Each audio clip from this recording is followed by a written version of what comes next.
5-2회차 31번부터 시작할게요. 토양의 물리적 특성에 관한 설명으로 옳은 것은 하고 물어봤어요. 1번 보겠습니다. 용적 밀도가 클수록 식물 생육이 좋아진다 라고 물어봤는데 아니죠. 용적 밀도가 크다는 말은 토양이 다져진다는 의미예요. 수목이 토양이 다져진 토양, 점토의 토양이 다져진 토양 같은 경우는 배수도 안 되거니와 물도 잘 빠지지가 않아요. 결국 생육불량 상태가 일어나는데 용적 밀도가 커지면 커질수록 식물의 생육에는 나빠집니다. 나빠진다는 거. 토양의 무기 입자가 분산되면 입자 밀도는 증가한다. 자, 입자 밀도는 변하지 않는 값이에요. 모재로부터 생성된 토양이 그 모재에서 가지고 있는 하나의 특성을 가지고 있는 것이기 때문에 이거는 결코 변하지가 않습니다. 용적 밀도는 변하지만 입자 밀도는 결코 변하지 않는다. 이 두 가지의 차이를 이용해서 공공률도 구할 수 있는 것이고요. 따라서 증가한다가 아니라 변하지 않는다로 교차해야 된다. 따라서 이것도 역시 틀렸습니다. 자, 대공급량은 입단의 크기와 비례하여 증가한다라고 나와 있는데 대공극에는 총 세 종류가 있어요. 대공극, 중공극, 소공극이 있습니다. 대공극 같은 경우 입단의 크기와 비례해서 증가하는 게 맞아요. 대공극을 만드는 가장 결정적인 요소가 입단의 크기입니다. 그럼 중공극과 소공극은 무엇이냐면 중공극 같은 경우는 곰팡이와 뿌리털이 자라는 공간이에요. 그리고 소공극 그리고 물이 이제 물이 장력으로 인해서 유지가 되는 공간이고요. 그럼 소공극은 어떤 역할을 하냐면은 식물이 흡수할 수 있는 물을 제공할 수 있는 공간이면서 세균이 자라는 공간이기도 합니다. 대공극, 중공극, 소공극 이 세 가지를 구분하셔서 꼭 알고 가셔야 되겠습니다. 좀 좋은 문제네요 보니까는. 그리고 4번 점지 토양에서 이제 토양의 입단화가 더 잘 사지 토양에서 더 입단화가 잘 일어난다라고 했는데 점지 토양에서 더 많이 잘 일어나죠. 왜냐 물을 가지고 있는 성질이 있기 때문에 물에 의해서 풍화작용이 일어납니다. 입단화가 무슨 말이냐면은 작은 토양이 응집하여 하나의 물리성을 갖는 것을 보고 입단화라고 하는데 입단화란 작은 토양에 응집하여서 물리성을 갖는 것인데 이 물리성을 갖는 것은 대표적으로 점토 토질에서 많이 발생합니다. 식질 토양이라든지 식질 양토라든지 양토라든지 하지만 사질 양토에서는 발생하지 않는다라는 것.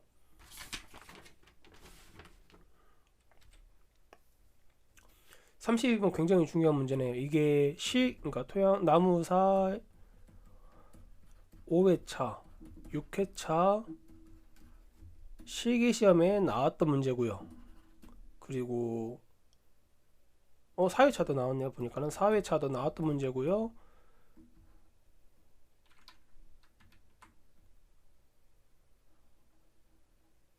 자,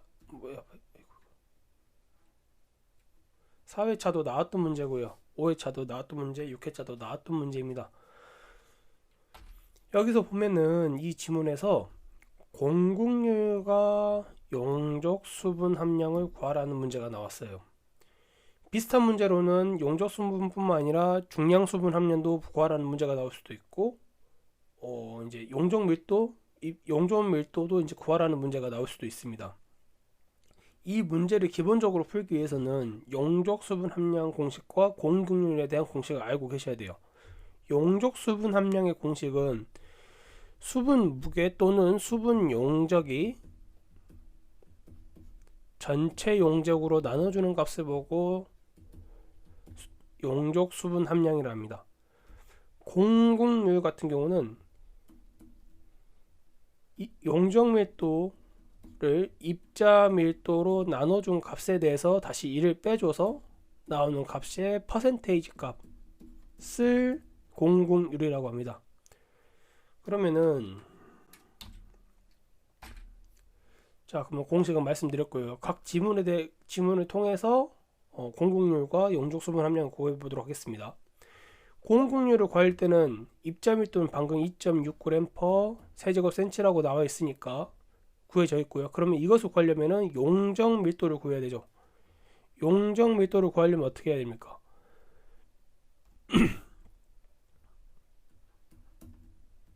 용적 밀도에 대한 공식을 알고 계셔야겠죠.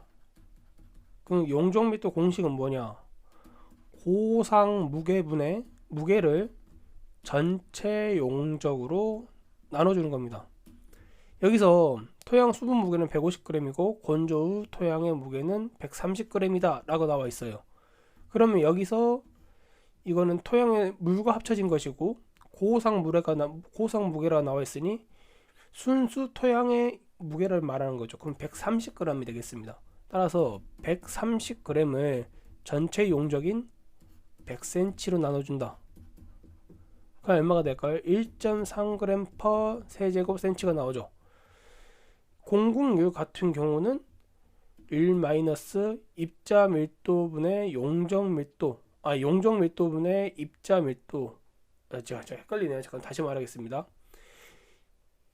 용적 밀도를 입자 밀도로 나눠주는 값에 대한 마이너스 1이다 라는 거. 그럼 이게 1.3이었죠 2.6이었죠. 항상 용적 밀도보다 입자 밀도가 커야 됩니다. 그래야 모든 다른 문제가 이제 풀려야 돼요. 혹시나 이 부분 헷갈리실 경우라면 용적 밀도를 구하시고 입자 밀도랑 비교를 해보세요. 크면은 무조건 그 분모로 들어가야 된다는 거. 따라서 1-2.6분의 1.3은 0.5가 되고 이걸 퍼센테이지로 바꿔주면은 50%가 되겠죠. 따라서 첫 번째는 50%가 맞고요. 두 번째로 용적 수분 함량을 구하는 공식입니다. 수분 전체 용적은 얼마입니까? 150g 중에 130g을 빼면은 여기서는 수분에 대한 무게가 나올 수 있어요. 근데 책에서는 수분 용적이라는 개념이 나오거든요. 근데 일반적으로 수분 무게와 수분 용적은 거의 동일합니다.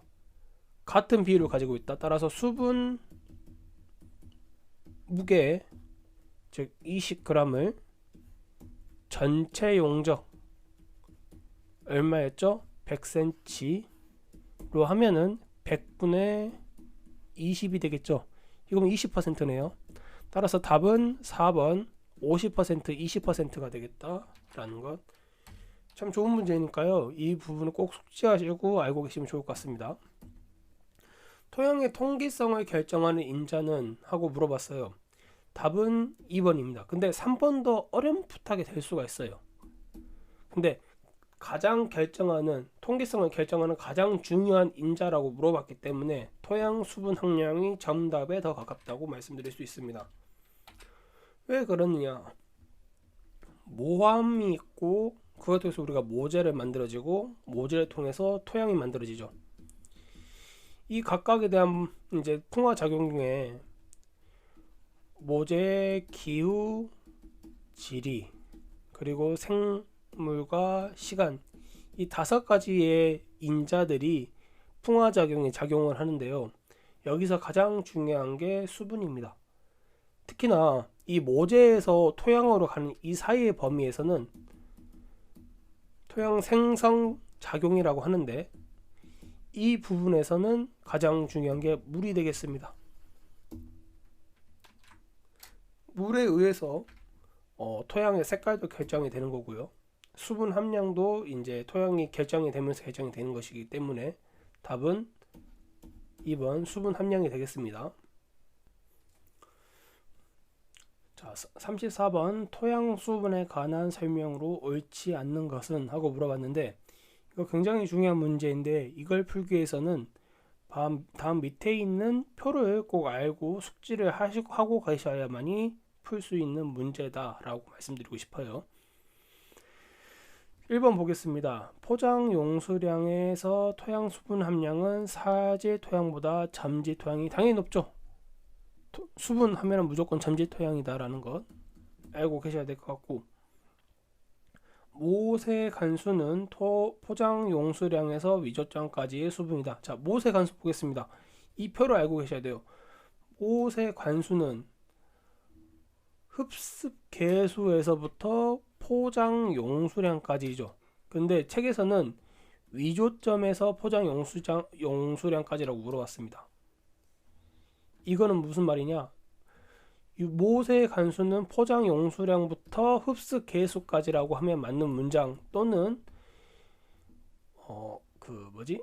유효 수분은 포장 용수량에서부터 위조점까지다 라고 이제 썼으면 됐을 텐데, 이 두 가지를 짬뽕 시켜 놓은 거죠. 섞어 놓은 거예요. 섞어 놨기 때문에 어려웠던 문제이고 확실히 숙지를 했어야만 풀 수 있었던 문제이다. 다시 한번, 모세 관수는 범위가 어디까지이다? 흡습 계수에서 포장 용수량까지, 이 구간이 되겠고요. 유효 수분 범위는 위조점에서 포장 용수량 상태. 자, 이 부분이 되겠습니다. 나머지 3번, 4번 볼게요. 위조점에서 토양 수분 함량은 점토 함량이 많은 토양에서 높다. 이것도 역시 맞는 말이고, 유효 수분 함량은 식토보다 미사질 양토가 더 높다. 자, 이것도 역시 맞는 말입니다. 왜냐? 유효 수분 함량이다. 유효 수분 함량이라는 말 자체가 식물이 이용할 수 있는 이 부위를 보고 유효 수분 함량이라고 하는데, 식토 같은 경우에는 수분을 너무 많이 가지고 있는 상태가 되기 때문에 포화 상태, 그리고 이 부위가 되기 때문에 이 부위가 됩니다. 이 부위가 되면은 결국엔 이용이 불가한 상태가 되고요. 오히려 식토는 식물을 썩게 만들고 배수 불량을 통해서 식물을 썩게 만드는 그러한 문제점을 가지고 있죠. 따라서 답은 2번이 되겠습니다.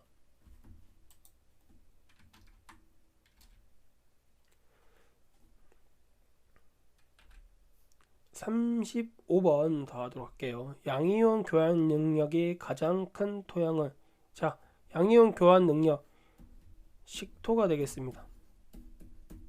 양이온 교환 능력 자체가 토양의 입단화를 만드는 입단화가 가장 높은 토양이 무엇이냐는 말과 비슷한 말인데요.